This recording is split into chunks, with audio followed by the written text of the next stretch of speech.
자, 여러분 어떨 때 여러분들 기쁘십니까? 이럴 때 아닐까요? 예, 어느 날 갑자기 어떤 사람으로부터 생각지도 않은 선물을 받았을 때 기쁘지 않을까요? 또 그것도 엄청나게 값진 선물을 받았을 때 기쁠 거예요. 자, 그런데 그와 같이 선물을 받을 때에도 또 훨씬 더 기쁘게 받는 방법이 있어요.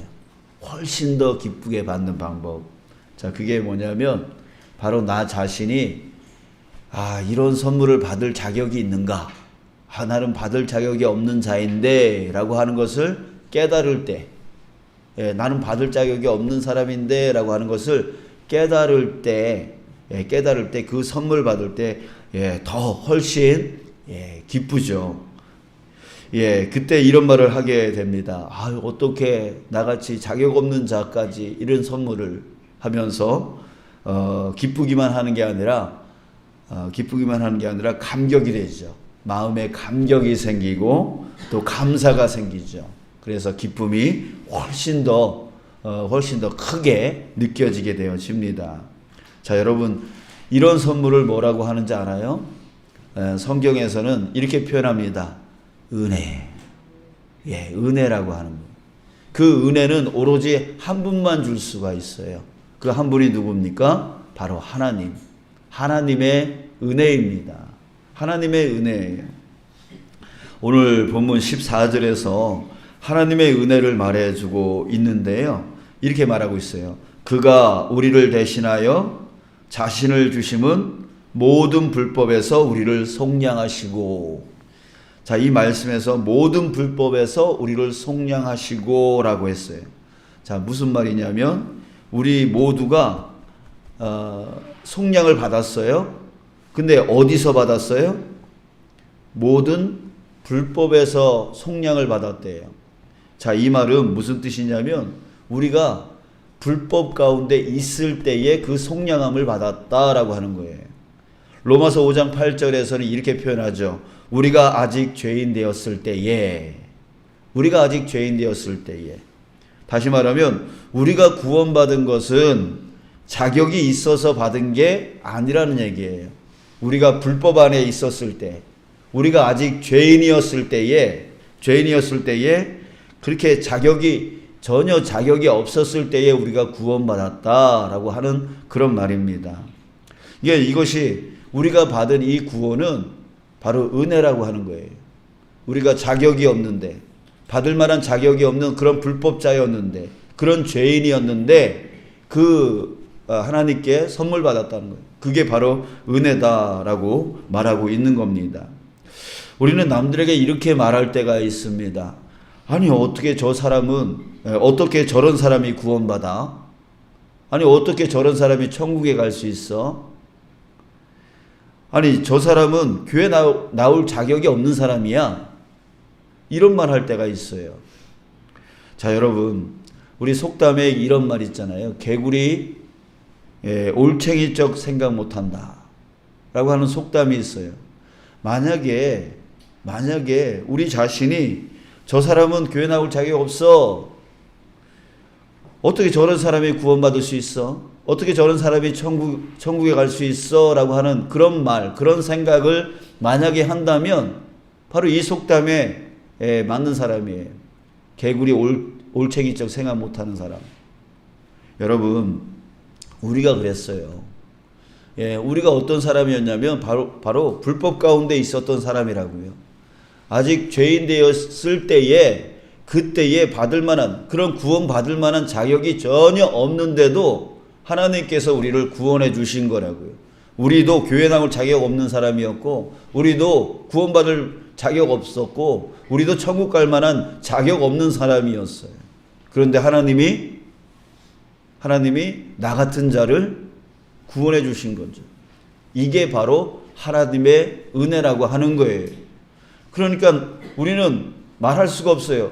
저 사람은 교회 나올 자격 없어. 저 사람은 구원받을 만한, 천국 갈 만한 자격 없어. 이런 말을 하면 돼요, 안 돼요? 안 돼요. 나도 그런 자였었으니까. 그런 가운데서 하나님의 은혜로 구원받았으니까.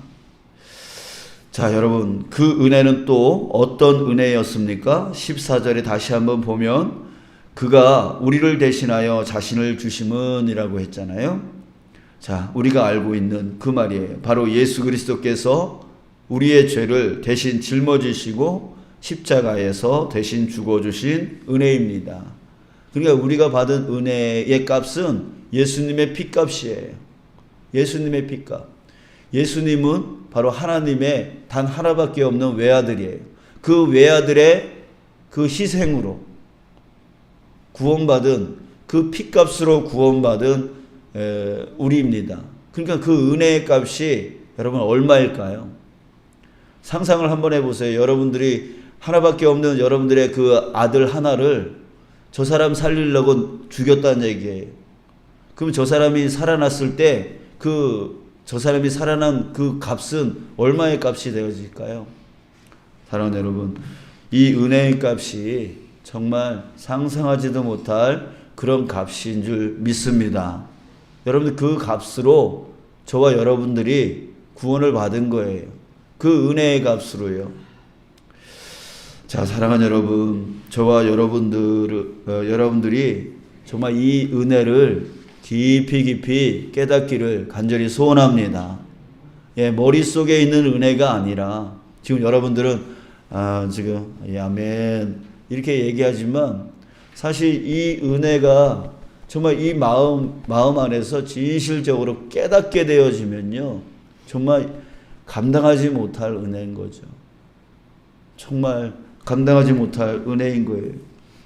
구원받을 만한 자격이 없는 나와 같은 자에게 하나님께서 내가 뭐라고 나를 택하여 주시고 그걸 죄 가운데서 나를 건져내어 주신 것, 정말 이것이 얼마나 큰 은혜인가.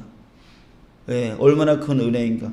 지옥으로 갈 수밖에 없는 나 같은 자를 주님께서 택하여 주신 그 은혜가 얼마나 큰가. 그것도 자신의 그 외아들을 희생시켜서 내가 뭐라고 그 아들을 희생시키기까지 하면서 나를 이렇게 살려주신 것, 천국의 백성으로 삼아주신 것, 얼마나 감사한가. 정말 이것을 우리가 깨닫게 되어지면 정말 감당하지 못할 그 은혜의 기쁨 가운데 우린 나아갈 수밖에 없는 것이죠. 자, 사랑하는 여러분, 다시 한번 여러분들에게 또 저 자신에게 또 여러분들에게 다시 한번 여러분 말씀드립니다. 이 은혜가 우리 마음 안에서 깊이 깨달아지기를 원합니다. 우리가 이 대림절 기간 동안에 정말 우리에게 이것이 회복되어져야 되는 거예요. 우리가 깊이 묵상해 봐야 되는 거예요. 정말 내가 얼마나 큰 은혜를 하나님으로부터 지금 받았는가. 이거를 깊이 묵상하는 기간이 바로 대림절 기간인 것이죠. 여러분들, 이 기회에 그 한량없는 은혜, 나를 향한 그 한량없는 은혜, 도저히 갚을 길 없는 그 은혜를 우리가 깊이 깨닫기를 바라요. 깊이 깨닫기를 바라요. 그러면서 우리 그러지 않았으면 좋겠어요. 아유, 저런 사람이 무슨 교회를 나와, 저런 사람이 무슨 구원을 받아, 저런 사람이 무슨 천국에 간다 그래. 여러분, 우리 이제 그런 말 하지 않았으면 좋겠어요. 나같이 정말 이런 자도 하나님께서 구원해 주셨는데, 여러분 그 은혜가 있는 사람들은요 절대 그런 소리 하지 않습니다. 자, 여러분, 우리 믿는 사람들은 반드시 이 은혜를 깊이 깨달아야 돼요. 머리에 지식으로 그래, 나 하나님의 외아들 희생시켜서 나를 구원했지 하는 그 머리에서의 그런 지식적인 그거 깨닫는 거 말고 정말 마음의 중심으로 반드시 깨달아야 되는 거예요. 아직 그 은혜가 여러분들 마음 안에 와 닿지 않는다면, 또 신앙의 오랜 세월을 지나오면서 예전에는 그 은혜의 감격이 있었는데 지금 그 은혜의 감격이 사라져 있다면 여러분 반드시 여러분들 회복해야 됩니다. 그 은혜를 생각할 때마다 내 안에 정말 깊은 감동이 생기고 깊은 기쁨이 생기고, 예, 이 마음으로 우리는 살아갈 수 있어야 되는 거예요. 그 은혜로 살아갈 수 있어야 돼요. 근데 내 안에서 그 감격이 사라져 버려 있어요. 그러면 지금 여기 모여진 분들은 지금 신앙의 연륜이 오래된 분들인데, 그 감격이 사라져 있다는 것은 여러분들 우리가 무뎌져 있다는 얘기예요. 무뎌져 있다는 얘기. 정말 이거는 심각한 문제인 거예요. 그 은혜로 인하여 우리가 구원받고, 그 은혜로 인하여 우리가 살아가고, 그 은혜로 인하여 우리가 천국에 나아갈 수 있는 건데, 그것이 내 안에서 사라져 버려 있다면 여러분들 이것은 심각한 문제가 아닐 수가 없어요. 자, 여러분은 왜 그런지 여러분들에게 다시 한번 설명을 드리고 싶습니다. 그 은혜가 충만할 때 우리 삶에 힘을 얻을 수 있기 때문에 그렇습니다. 그 은혜의 감격이 우리 안에 있을 때 우리는 헌신이 기쁨이 될 수가 있어요. 헌신을 하는데 지쳐요. 헌신을 하는데 하기 싫어요. 헌신을 하는데 왜 나만 하냐고 자꾸 불평이 생겨요. 그 이유가 뭐예요? 바로 내 안에 이 은혜의 감격이 사라졌기 때문입니다. 은혜의 감격이 사라졌기 때문에. 여러분들 삭개오를 한번 생각해 보세요. 그가 예수님을 영접하고 구원을 받았을 때 어떻게 했나요? 그 은혜의 감격, 그 은혜의 감격을 그는 누가 시키지 않았음에도 불구하고 자기가 토색한 것이 있다면 4배나 갚겠다라고. 누가 시키지 않았어요. 근데 자신의 잘못을 뉘우치고 그 토색한 것에 4배나 갚겠다라고 고백을 합니다. 그리고 자신의 재산의 절반을 다 가난한 사람들을 위해서 나눠주겠다라고 해요. 자, 이 말을 함께 섞으면 자신의 온 재산 전부를, 재산 전부를 다 나누겠다라고 하는 거예요. 자신의 죄를 깨닫고 그 죄의 값을 갚겠다라고 하고, 또 가난한 사람들, 그 이전에는 그 돈만 축적하려고 했던 그 사람이었는데 이제는 가난한 사람들이 눈에 들어오는 거예요. 그거를 누가 시키지 않았는데 기쁨으로 했다는 거예요. 기쁨으로 했다라고 하는 것이죠. 자, 은혜가 넘치는 사람의 삶인 거예요. 은혜가 넘치면 죄를 멀리하게 되어지고 가난한 사람들이 눈에 들어오기 시작해요. 이것이 바로 은혜 받은 사람의 진정한 모습인 것이죠. 근데 그것도 억지로 하는 게 아니라 기쁨으로 하게 되어지는 거예요. 이게 은혜가 우리 안에서 사라지면 헌신이 어려워지고, 힘들어서, 어려워서, 바빠서, 이런 말들이 많이 나오기 시작하는 거예요. 그 은혜가 내 안에 있는데, 내 안에 있으면은 뭐든지 기뻐지는 거예요. 하나님이 나 구원해 주시는 은혜, 하나님이 나와 함께 하시는 은혜, 그것이 너무나 좋아서 내 몸과 내 마음과 내 삶을 주님을 위해서, 주님의 영광을 위해서 바치는 것을 기쁘게 여기게 되어지는 것이죠. 자, 여러분, 정말 사역이 힘드십니까? 그 은혜가 식어서 못하는 겁니다. 교회 안에 하나님의 그 은혜가 충만하게 되면 모든 성도들이 기쁨으로 헌신하게 됩니다. 우리가 하나님의 은혜를 회복해야 되는 이유가 바로 이거예요. 이거예요.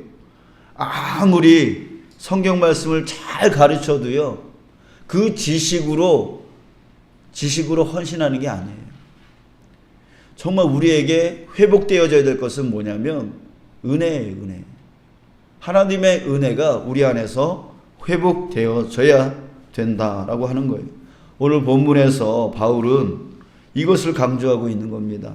바울은 하나님의 은혜가 충만하면 3가지의 모습이 일어난다라고 오늘 본문에서 말해주고 있습니다. 첫 번째, 세상 것을 버리고 새 삶으로 나아간다라고 말해요. 그 하나님의 은혜가 있으면. 12절에 보겠습니다. 12절 우리 같이 읽을까요? 12절 시작. 우리를 양육하시되 경건하지 않은 것과 이 세상 정욕을 다 버리고 신중함과 의로움과 경건함으로 이 세상에 살고. 자, 그 은혜가요, 경건하지 않은 것과 이 세상 정욕을 다 버리고, 그 은혜가 버리게 만든다는 거예요. 경건하지 않은 것을 버리게 만들고 이 세상 정욕을 다 버리게 만든다는 거예요. 은혜가. 또 반대로 신중함과 의로움과 경건함으로 이 세상에 살고, 신중하게 의롭게 경건하게 살게 해준다는 거예요. 그 은혜가. 우리 성도들 중에 그런 사람이 있지 않아요? 예, 그런 사람이 있어요.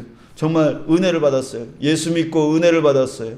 그랬더니 그 삶이 바뀌어요. 술을 끊어요.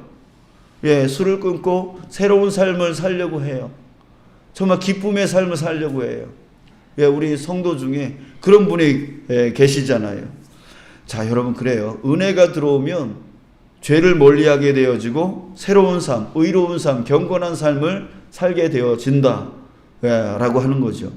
자, 두 번째로 복스러운 소망을 갖게 한다라고 말합니다. 13절 또 읽겠습니다. 13절 시작. 복스러운 소망과 우리의 크신 하나님 구주 예수 그리스도의 영광이 나타나심을 기다리게 하셨으니. 자, 복스러운 소망을 품고 산대요. 그 복스러운 소망이 뭐예요? 바로 예수 그리스도의 영광이 나타나심을 기다리는 소망. 바로 예수님의 재림을 기다린다는 거예요. 그러니까 은혜가 충만하면 항상 예수님의 재림을 소망하게 되죠. 빨리 만나고 싶어 하는 거예요. 예, 여러분들 친한 친구 만나고 싶어 하듯이 정말 예수님을 소망하게 되는 거예요. 재림을 기다리는 삶을 사는 거예요. 예, 그런 삶을 살게 되어지죠. 자, 세 번째는 선한 일을 열심히 하게 된다라고 말합니다. 자, 14절 중간 이후에 제가 읽겠습니다. 우리를 깨끗하게 하사 선한 일을 열심히 하는 자기 백성이 되게 하려 하심이라. 선한 일을 열심히 하는, 예, 그런 백성, 하나님의 백성이 되어진다는. 그러니까 은혜가 충만한 사람들은요, 하는 일마다 악이 사라져 버려요. 예, 악한 말을 하지 않게 되죠. 은혜가 충만하니까. 예, 그래서 되도록이면 선한 일을 하려고 하는 그런 모습이 드러나요. 화나는 것도 참게 되어지고, 또 욕하고 싶어도 그걸 참게 되어지고, 이게 선한 말과 선한 행동들이 그 은혜가 충만한 사람들에게 드러나게 되어지는 것이죠. 그게 결국 그러잖아요. 속에 있는 것, 그 사람 속에 있는 것이 드러난다 그러잖아요.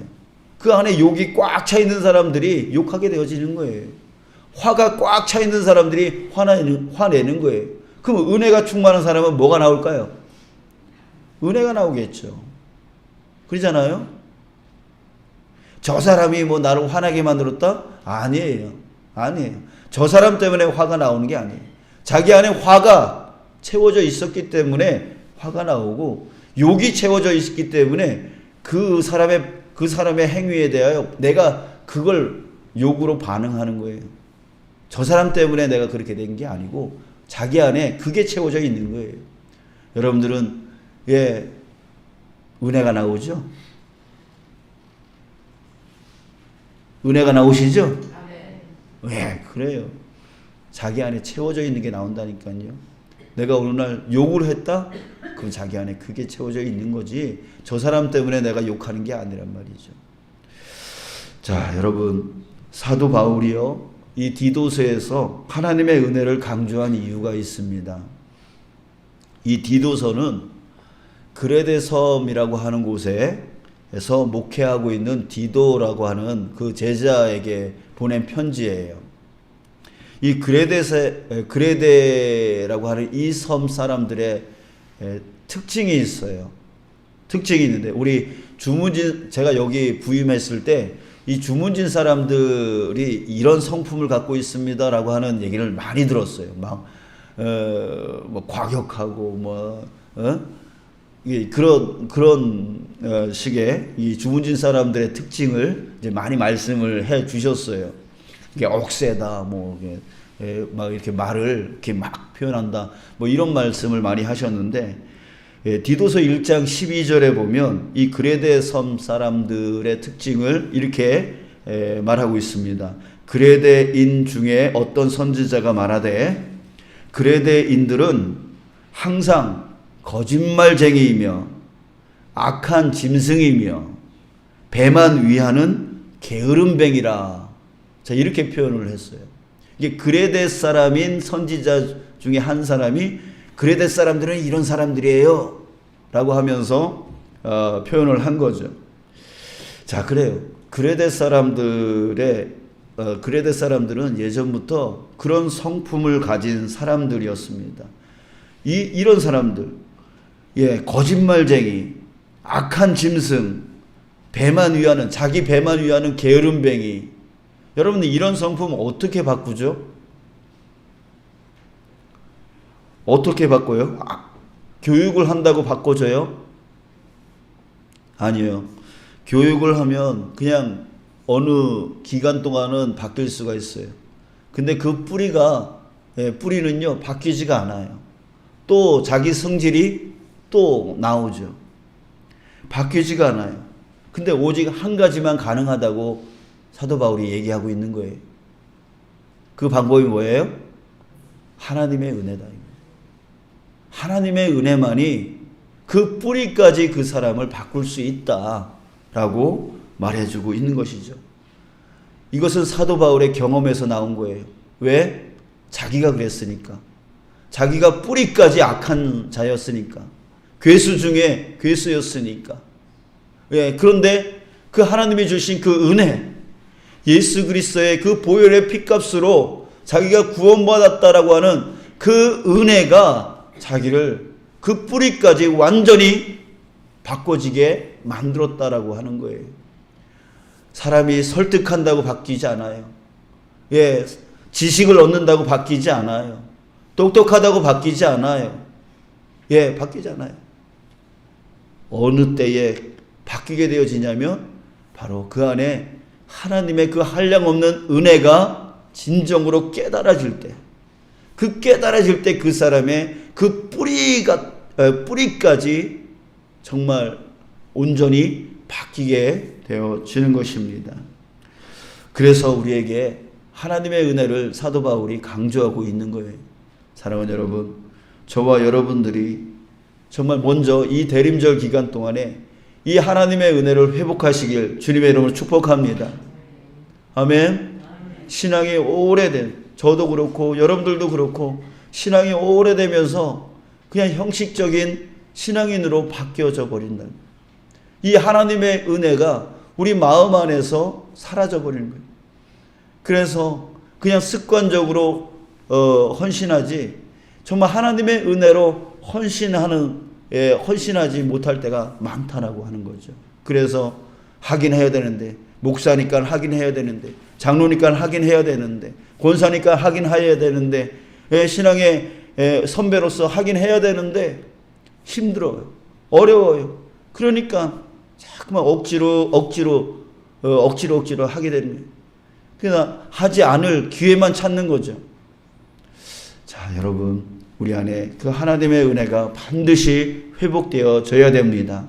그리고 우리 주변의 성도들이, 우리 이 교회가 하나님의 은혜가 회복되어져야 돼요. 회복되어져야 돼요. 어떤 분들이 저한테 그래요. 목사님, 저 사람 좀 어떻게 좀 말 좀 해주세요. 목사님이 말하면 좀 바뀌지 않겠어요? 아니요. 제가 아무리 얘기해도 그 한때만 바뀌는 척하지만 또 그 성질이 또 나온다고요. 또 화나는 일이 있으면 또 뒤집어진다고요. 여러분, 우리가 기도해야 될 것은 뭐냐면 바로 하나님의 은혜가 그 사람 가운데 깨달아지길 위해서 기도해야 된다는 거예요. 그러지 않으면 그 사람이 바뀔 수가 없어요. 정말 우리에게 하나님의 은혜가 필요합니다. 이 교회에 하나님의 은혜가 필요합니다. 이 지역에, 이 나라에 하나님의 은혜가 필요한 거예요. 그래서 우리가 모여서 주님, 나에게 하나님의 은혜를 회복시켜 주십시오. 주님, 저 사람에게 하나님의 은혜가 임하게 해 주십시오. 주님, 이 땅에, 이 나라에, 이 세계에 하나님의 은혜가 임하여 주시옵소서라고 우리가 그렇게 목 놓아 기도하고 있는 것입니다.